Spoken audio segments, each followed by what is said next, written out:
Thanks. Hudson Varick, the very strongly work ethic. Hudson Varick.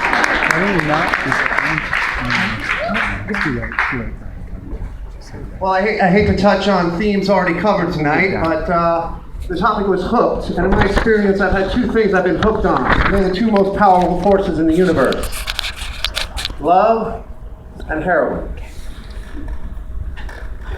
Several years ago, I was married to a beautiful girl in China. There's another theme that came up earlier. I was married to a beautiful girl in China, and let's just say our marriage was rushed and ill-conceived, and there were a lot of cultural problems, and ultimately we never wore rings, and we never really felt like we were in the right place together. We moved from city to city, and ultimately, I had to leave it all behind. And the only thing I kept with me, she kept the apartment, she kept the bank account, she kept all those things that I had accumulated in my time in China. And the only thing I took with me was this beautiful Swiss watch. She got me this beautiful Swiss watch. We never wore a ring. She bought me this watch from Hong Kong. It was the only thing I had with me. And I got off the plane, and I started my life back up in New York. And, well, those two forces, they had dissolved my life in China. And sure enough, they would dissolve my life again in New York. So it was a few years later, and I'm still wearing that watch. And every time I check the time, I think about how those two forces destroyed my life and kind of took everything apart from when I was living in China, and then how they were beginning to take my life apart again in New York. I was with this woman. We'd been together about a year, and needless to say, things were not going so great as they tend to do when you're with a junkie. Well, it was Christmas. It was Christmas time, and I'm from where's that girl who was looking for Jewish guys? I'm a member of the tribe, so Christmas doesn't mean a whole lot to me. I'm not into cutting down trees. I'm not into lying to children. I like giving gifts.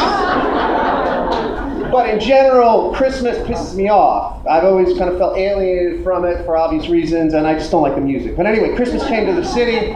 Of course, I'm with a shiksa. I'm with a woman who's not a Jew, so I got to give her something. We've been together for a year. Things aren't going well. She's skipping periods, and all kinds of weird things are going on, and she's chasing me around the house with scissors because money's coming up missing, and it's just not good. So I know I'm going to have to give something. But I'm also going to have to give something to the monkey, right? Because, well, he needs his thing too. So it's Christmas. I'm checking my bank account. You ever come to the bank account and you got like $38 or like $17 or, okay, everybody's rich here, right? Anyway, so like I go to the bank and all I can get is that $20, and I'm going to her house, and I take the bus to her house, but she's not there yet. So somehow I wind up on the bus to the spot. I think you know what I mean when I say the spot, right? Anyway, I wind up at the spot, and I'm making phone calls, and I'm looking in my pocket, and I only got that $20. I still have a little bit more in the bank, but it's not going to be enough. And I'm walking around, and I can't get anybody on the phone, and I don't have enough money in my pocket to do something for her, or something for me, or something for the monkey. I'm running out of options. I'm running out of things to do. Something's got to give, and I got to give something. And I look at my watch. I look at what time it is, and then I look up, and I see a pawn shop. And I said, you know what? I've been carrying around this watch like a shackle. I've been carrying around this watch like a 100-pound weight. I got to take this thing into that pawn shop, get rid of it, and do something right this time. I got to at least just get rid of that. That's a step in the right direction. What I do with the money, well, we'll see what happens there. Anyway, I walk in the pawn shop. Happened to be another member of the tribe. I said, shalom. It didn't really seem to work out. He didn't give me any kind of benefit. I asked for a $100 pawn. He was like, dude, it's a nice watch, but I can only give you 75. And I'm like, you Jews. And I said, 75 is just not going to do it for me. I mean, 75 with the money in my pocket, it's not even $100. That's not going to do anything for her. That's not going to do anything for me. That's not going to do anything where I have it. And everything's just like going through my head all at once, and I don't know what to do. So I just shut my eyes, and I turn around. I'm walking out the pawn shop, right? And then I open my eyes, and in the corner of my eye, I see this little kind of teardrop. I see this little kind of glimmer in the corner of my eye, and I look, and there down at the in the bottom left-hand shelf is the smallest diamond ring you ever saw. I mean, This thing wasn't measured in carrots, it was measured in Brussels sprouts. I don't even know, like this thing was in, it was tiny, it was infinitesimal. But I said, you know what? I know you can't give me as much in a pawn, but how about store credit? I can get more in store credit. He was like, yeah, I can give you more in store credit. And I was like, okay, well, how about a straight up trade?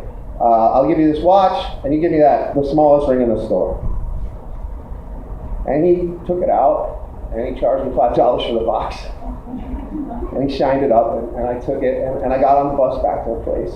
And she buzzed me in, she was there again, and I walked up the 4 flights to her house, and I sat her down on the bed, and I said, listen, this isn't an engagement ring. We're not in that place right now, I know that. Like, I got shit I gotta work out, and you got shit you gotta work out, but this is a Christmas present, and I want you to have this, and I want this to just mean something that it's gonna be better from now on, baby. And she cried, and I cried, and after a couple hours holding each other, I kind of decided to cut my losses, and I walked out of her house. And so I walked to the corner, and there comes the bus that's going up to, my place. But at the same time, so's the bus to the spot, and I still got that money in my pocket, and the bus to the spot's coming up, and the bus to my place is coming up, and I don't know which way I should go, and I look at my wrist, and there's nothing there, and at the time, I just had no idea what time it was.